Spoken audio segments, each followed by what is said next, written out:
আছি পরম ভাগ্যবান। আজ মায়ের জন্মমাস এটা। শ্রী ঠাকুর যখন নরদেহে আসেন, ভগবান যখন নরদেহে আসেন, তারা লীলা সঙ্গিনীকে সাথে নিয়ে আসেন। তিনি তো লীলাময় সংসার ধর্ম পালন করে লীলা করে দেখিয়েছেন কীভাবে একটা সুন্দর সংসার করা যায়। তাই তারা মর্তে আগমন। আমার ওই ছোট্ট দেবস্মিতা মা ইষ্টবিধি প্রসঙ্গে সুন্দর সুন্দর কথা বললো, এই প্রসঙ্গে আর যাচ্ছি না। ঠাকুর যখন গর্ভে ছিলেন, মনমোহন দেবী গর্ভে, তখন এক জটাধারী সন্ন্যাসী ঠাকুরকে মাকে দর্শন করতে আসে। তখন শ্রী ঠাকুরের মা বলছে, না এখন তো গর্ভে সন্তান আছে, মাকে দর্শন করা যাবে না। আর ওই জটাধারী সন্ন্যাসীও নাসরবান, না আমি দর্শন করবো। তখন মাকে নিয়ে আসা হলো, তিনি শ্বাসনানের গোটা শরীর ছেড়ে দিয়ে প্রণাম করলেন। ঠাকুরের মা বলছেন, আপনি এ কী করলেন? যার গর্ভে সন্তান আছে সন্তান করলেন।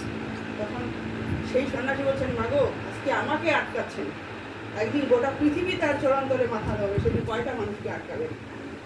শ্রী ঠাকুরের বয়স মাত্র 136, তিনি মর্তে আগমনের 136 বছর বয়স। গোটা পৃথিবীর ঠাকুর ঠাকুর করছে এই 136 বছর বয়সে। আর তিনি বলে গেছেন 10,000 বছর লীলা করবেন, 10,000 বছর, 10,000 বছরের খোরাক দিয়ে গেছে।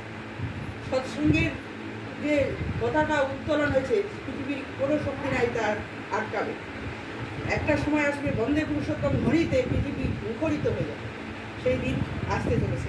তা আমরা পরম সৌভাগ্যবান যে সেই পুরুষোত্তমের দীক্ষায় আমরা ডিরেক্ট ভগবানের সঙ্গে যাবো।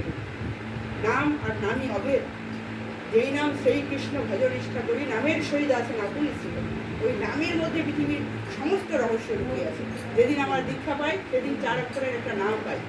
ওই গান আছে না, অজপা নামে করোড়ে নেশা, ওই নামের মধ্যে এত শক্তি, এত পাওয়ার নিহিত আছে। একটা বলছে তার দীক্ষা নিলে বোবা কথা বলে, পঙ্গু গিরিলং হয়, অন্ধজনে দৃষ্টি শক্তি পেয়ে। সত্যি বাস্তব যারা তার সঙ্গে একটু হলেও করছে তারা বুঝতে পারছে। আর যে আসলে ঠাকুরের যে বিধান, উষায় নিশায় মন্ত্র সাধন চলাফেরা জব যথা সময় ঈশ্বরদের মেনে চলাই যায়। উষা মানে ভোরবেলা সূর্য ওঠা লাগে, আর সন্ধ্যা সুন্দর একটা দিন যখন আমাদের আসছে ভগবানের দয়ায়, সেই দিনে আমরা দিনটা শুরুর আগে ইষ্টবিধি করি।